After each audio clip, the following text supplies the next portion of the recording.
Hi, I'm Joe Gillgard with Gillgard Analytics. Thank you for tuning in to this YouTube video clip. This is Gillgard Analytics Daily Chart Corner, and the topic of this episode is the U.S. 10-year government bond and the yields and what they look like historically. And so we're going to just start out with just giving you a picture of where the bond yields have been during the past 100 plus years. So going back to 1915. So this is before the U.S. entered World War I. They were slightly below 4%. And then, you had this big inflation, and that's what this period is called, after World War I, when all the soldiers came back, that pushed the interest rates up to almost 6%. And then you had a deflationary period, and this basically then got the economy ready for the roaring 20s.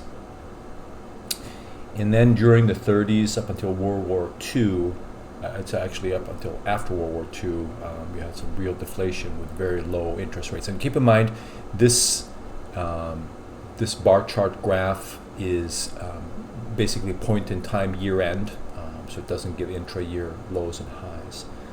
But so after World War II, after the Marshall Plan, there were a lot of dollars that were made, created, and so you had this massive amount of inflation that started to build, and with that then came you had a lot of social programs and stuff.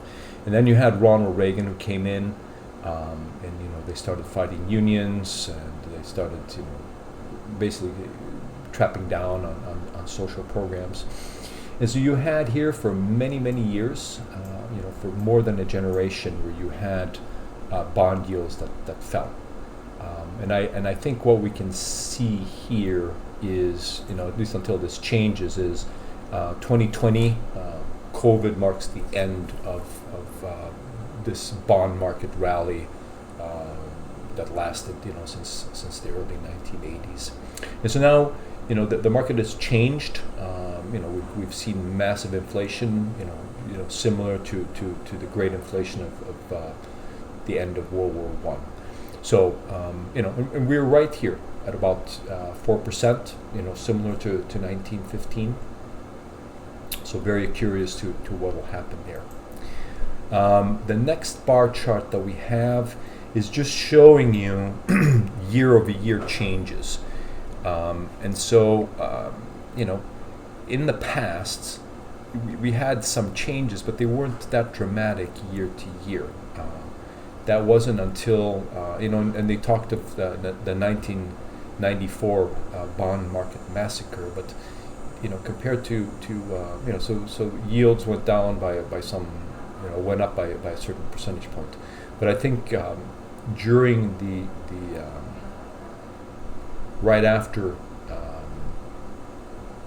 the crisis of 2008, the real estate crisis, you had a bigger bond market turmoil then, not as big as you've had now, from the end of COVID through today. I mean, this here is the biggest bond market massacre that I've seen, at least in the U.S.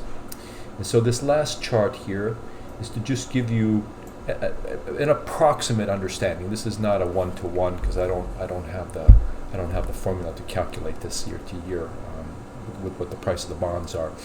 But just a hypothetical 10,000 bond market funds that you buy, what happened here in the early 20s when interest rates went up, what would have happened. And then, when you had deflation up through the roaring 20s, you went, and then when you had deflation during the 1930s, your bond market portfolio really went up. And then from the 1950s down till, Ronald Reagan, you had massive inflation, right? So you pretty much lost half. You lost more than half of your value. You lost a good 75% of your bond portfolio. It took about 35 years. So it took a generation. And then you went from a $5,000 up to a $35,000 portfolio, and just since COVID, you've lost more than half of your bond market portfolio. I'd say about 75%. But from here, it could fall it could fall another good 50%. So that's what makes it, there's nothing that says that it has to go up from here.